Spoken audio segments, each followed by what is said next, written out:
Basically, today I will be explaining about a paper which is on attribution modeling in marketing, and they have basically done that.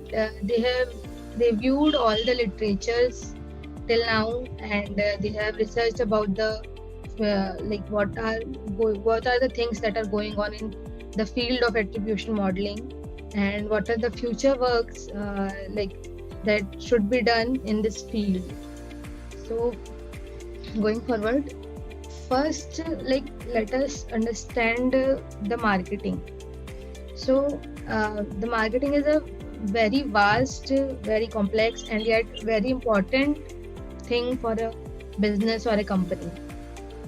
Basically, if any business is getting a customer, so how understanding and analyzing how a particular business is getting that customer, what are how that customer get aware of their business, and how that customer got convinced to like uh, go through them. So analyzing it is a very important task, and very difficult also. In today's world, it has been it has got a bit more difficult, because there comes the view of online marketing. So there are very different channels currently, like Facebook, YouTube, Instagram, and other things, WhatsApp and Telegrams also.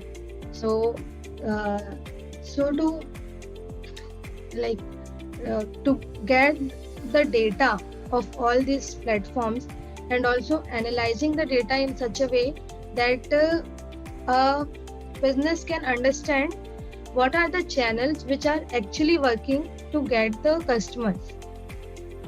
So this is what we can say the problem is, how we can understand how each channel is working to get the customer, and which channel are not working, why they are not working.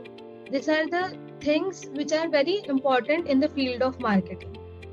So previously, many companies were using basically this some existing measures of measuring the online marketing effectiveness, like click through rate, cost per click, or cost per impression, or return on investment.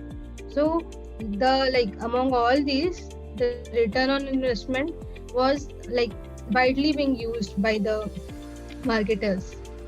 And also for every business, ROI calculation of ROI is they calculate it in different ways.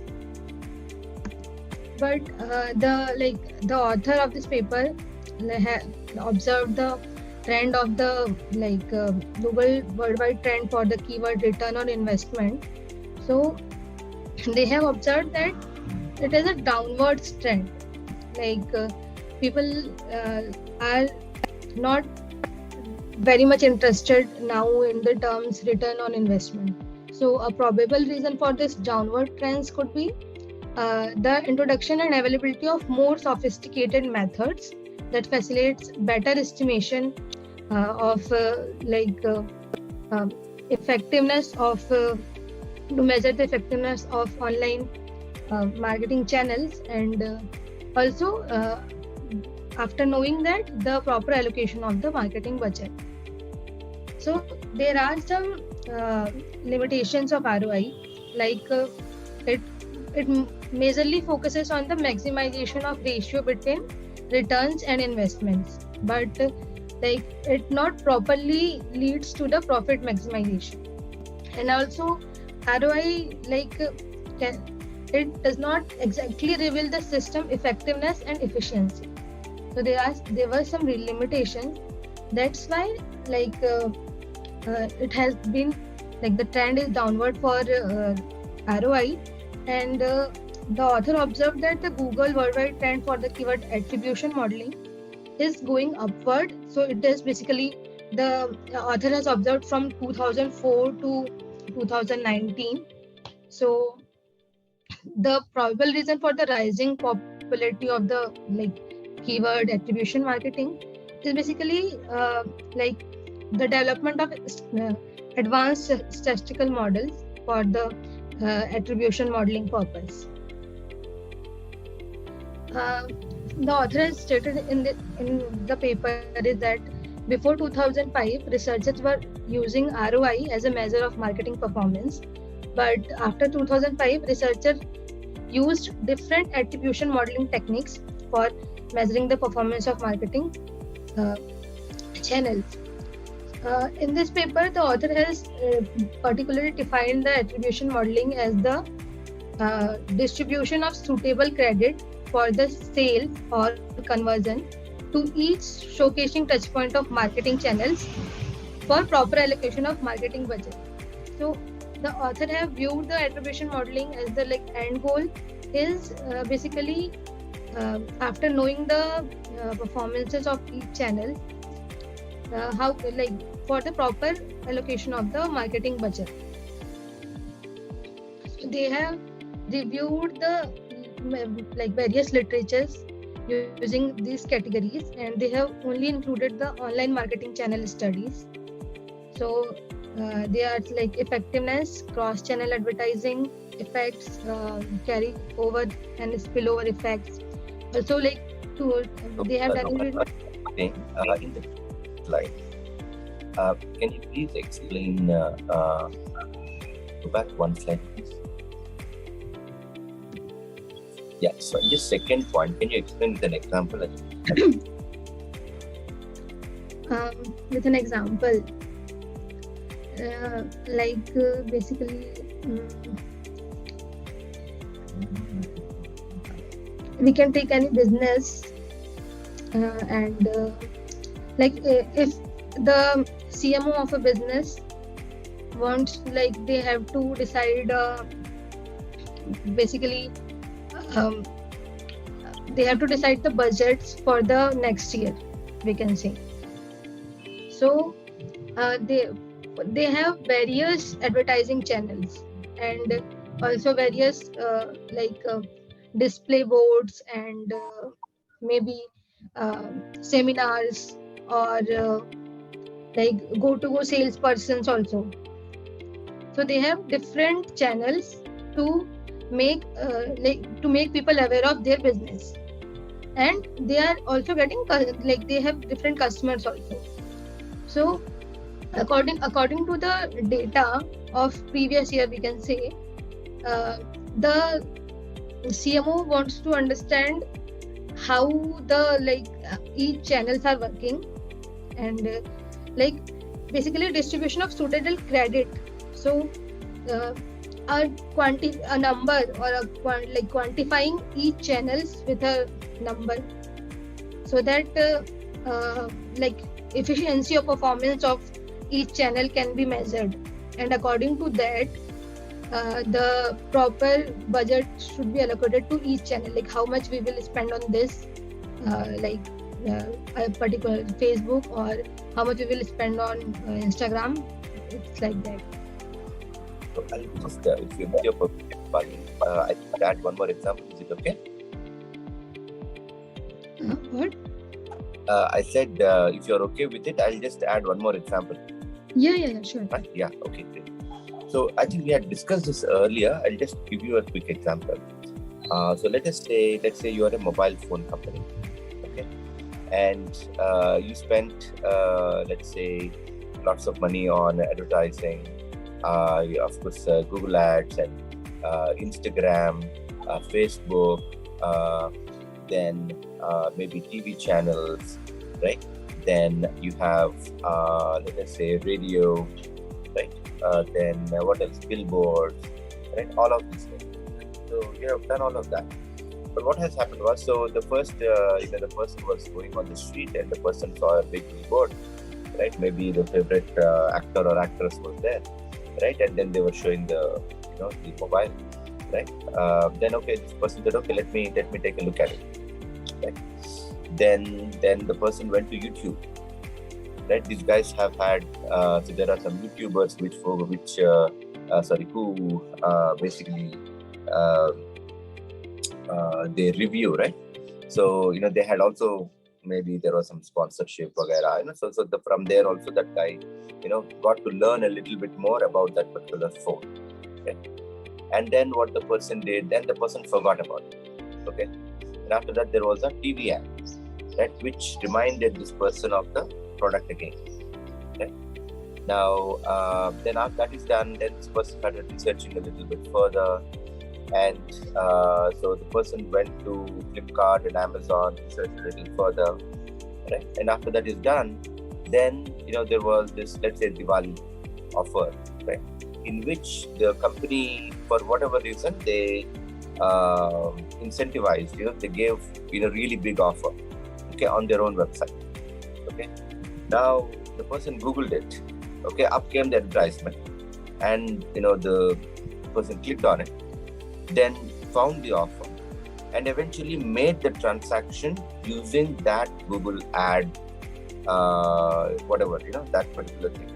And so at this point in time, what did the person do? The person clicked on the Google ad and then went to the website and then purchased the product on the website.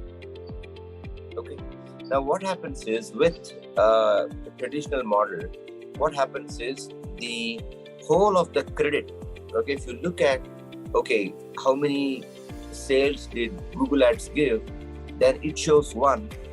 For everything else, it shows 0.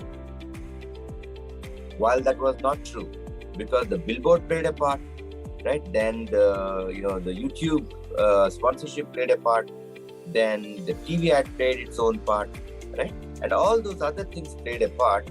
But the credit goes entirely to Google Ads. For example, if based on this data, if you take a decision and turn off all the other channels and keep just with Google Ads, you'll probably end up getting much lesser sales because the others haven't played the part. Now, looking at this data, which says, okay, Google Ads won, right? All the others are fuming. Because they think, when I say all the others, what do I mean? See, there's a marketing department. There is somebody responsible for YouTube. There is somebody responsible for, let's say, getting the sponsor, not sponsor, what do you call this? The celebrity endorsement kind of a thing, right? There is somebody else doing radio advertisements, all of those other things. People are there doing that work. But the credit goes entirely to Google Ads guy. What the Google Ads guy is very happy. Okay, I got the sales, what that person thinks. But the reality is that all those others got. Now the question is, so now the CMO also knows that this is not true, right? So Google Ads showing 1 and everything else 0 is not true, right? But on what basis should I allocate the budget? Because I don't know if I know for sure that putting all the money in Google Ads is not correct. That is very clear. But how much should I put on YouTube? How much should I put on Instagram? How much should I put on radio? How much should I put on TV? This question is not clear at all. Right? So for this reason, this is why attribution modeling comes into picture. See, if I got a sale, what should I attribute it to? That's the question that the attribution modeling deals with. Okay. All right, fine. Back to you.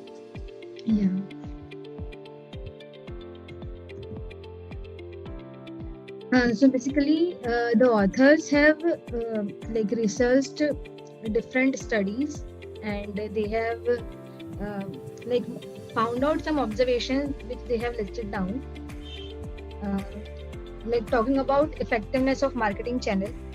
So there will be some firm initiated channels such as email and display advertisement, and there will be some customer initiated channels, just like if customer is searching for the TV, and if after that he goes to particular brand, so there is customer initiated channels. So in some study have showed that firm initiated channels underperforms than the customer initiated channels, such as search advertisement and price comparison advertisement is a customer initiated channel. So it is believed that customer does not actively search for a product on the internet. Like basically what it means is if a customer is interested, then he or she will search. So that's why it has a uh, there is more likelihood that customer will convert. So that's why the observation is that the firm initiated channels underperforms than the customer initiative channel. And like the CIC is 26.7 times more effective than FIC for revenue generation. And also there is one important point that display advertisement can be less effective in converting the customer, but the mere exposure to the display advertisement without active user interaction with advertisement leads to an increase in the interest toward the brand of the advertiser by active searching. It has been observed in one of the study. Now, the picture become more complex when there is cross-channel effects also. There can the effects are carryover effects or spillover effect. Basically, carryover effects is defined as the percentage of advertising effect carries over from time period T to time period T+1 of any advertisement. And the spillover effects is defined as the when the promotion of one product of a firm leads to sales of another product of the same firm. So these are the effects which can which will be affecting the performance of various channels. So this also has to be taken into account while we are analyzing all the marketing channels. So these carryover and spillover effects influences the short-term and long-term effectiveness of the marketing channels. If you take spillover as an example, just let's say you bought one phone, right? And let's say you may, I don't know, these days they are not giving the chargers sometimes, right? So you may buy a charger from the same company, for example, right? Or maybe something else, along with it. So it becomes, I think this is a charger may be a complementary thing because you need a charger. Sometimes it's you trust that particular company more than others, isn't it? Maybe at least initially. Later on, when you don't attribute much value to that phone, maybe you might just get some other one as well. But otherwise, I had seen in the recent past, I was actually thinking about this. I bought something, and I got a few other things also along with it. I think I was going to, I was buying some. I went to some, Isha program or something, and then I then got, a few other products from them, which is, I'm interested in one particular thing, but I, got a few other products from there. I'm sure this happens, everyone has similar experience. So carryover effect is a little different. Carryover effect. So, Rupali, do you have any quick example of the carryover effect? Carryover effect can be when you talk about we saw display advertisement, so it get to the attention, but we didn't saw any other thing or just it attracted the attention. It is in our mind, but it will decay till a further time. That carryover effect can decay. But for example, after that we can see. Continue. After that we see some ad in mobile phone. So till that point, the carryover effect of the display advertisement plays a role, and now we see the an advertisement in Instagram. So this effect will be carried over forward. So it is one example. Yeah, just another example would be let's say take the World Cup, right? So remember which the ones that really bothered us a lot in the World Cup, which advertisements? Can anyone remember?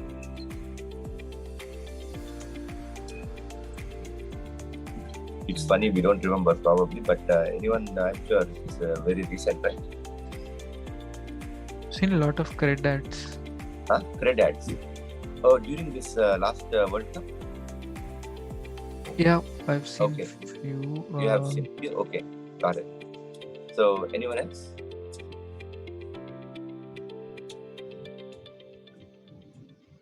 So this actually, Jairam, you have something? No, Chaitanya, generally I don't watch matches, Oh, you right? don't So watch, yeah, like, you don't watch the yeah. matches also. No, so in the World Cup, I mean, see, this is the nature of advertisement. That, it was not too long ago, but we don't remember that much. But I think, so some time ago, Shah Rukh Khan started appearing in Byju's advertisement. I don't know if you guys remember that. So that is one thing. I also remember Tata Neu, right? So some time ago, they have advertised, right? You guys remember? I think not in the World Cup. I think one series prior or something, right? So they had a number of advertising campaigns like that. So, for example, so once you remember that, once you sort of get exposed to that advertisement, a little later, for some time, you remember it, right? But obviously, the impact is declining, right? So all of us watch the World Cup matches, but we don't remember any specific advertisement. This is the nature of advertisement, by the way, right? That people don't remember. Right? So, first of all, you're not paying attention. You may remember a catch very, very well, right? Or a particular incident very well, because that's what you're trying to observe. Advertisements are actually nuisance that comes in between, right? A disturbance that comes in between, right? But still, it sort of has a tendency to carry over a little bit further than just that particular period. So that's all it is. So it may be because maybe you have a billboard that is not taken off, you may have some other reason or something, but this is what happens. So that's why you have some impact in T+1. So that's the carryover effect. Okay. Yes. Like also they have started the multi-channel online advertising. So particular channel affects other channel also. Like display advertisement impact the search advertisements, and there is one more observation that visitors moving from generic to branded searches are more probable to purchase. And customer which is taking fewer steps and purchasing the product, basically it is a higher chance that customer will purchase any product in fewer steps. And if there is increase in number of steps, maybe the customer will not purchase it further. And there is one more effect that extra exposure to a display advertisement can result in decrease in click probabilities, because sometimes we see it again and again, so we we can get irritated or something, just throw it and not see it again. So there can be multiple cross-channel effects also. So as Chaitanya mentioned also, there is some traditional models which just attributed in we can say rule-based last and linear attribution model, and last interaction attribution will just give credit to the last channels clicked by the customer. First interaction attribution will give the credit to first channels, and there is time decay attribution also. The closer the channel is before the purchase, it will get the higher score, and others will get lower score. It is like that. And there is position based attribution also. We can it is also said as U-shaped attribution. The starting and end point of the customer and channel of the customer will get more credits, and the channels in between will get less credits. So these were some traditional models, but as we can say, it is not a we can also observe that it is not a proper way of giving credits to channels. And if we will decide any budget using these, there can be there is not a short chance that it will be it will give us more customer or more profit. So that's why there are some custom attribution models that come into picture. So there has been various models that has been tried out. This were some listed models that like we can see that deep learning models is also has been used for this purpose, and there are some game theory models, time series, and also regression and Bayesian frameworks. What the authors they have also observed the research papers and seen that the Markov chain model is being used the highest by most of the researchers, and there are some other models also. So the authors proposed an ensemble model in which the results from a Markov chain model and replay value model is combined, and the prediction has been made using both the models. And they have also stated that we have also seen, and they have also stated that ensemble modeling increases the performance of the model.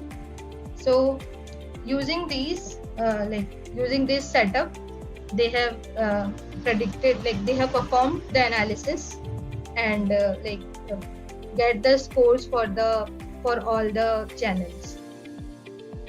So this was all about the paper.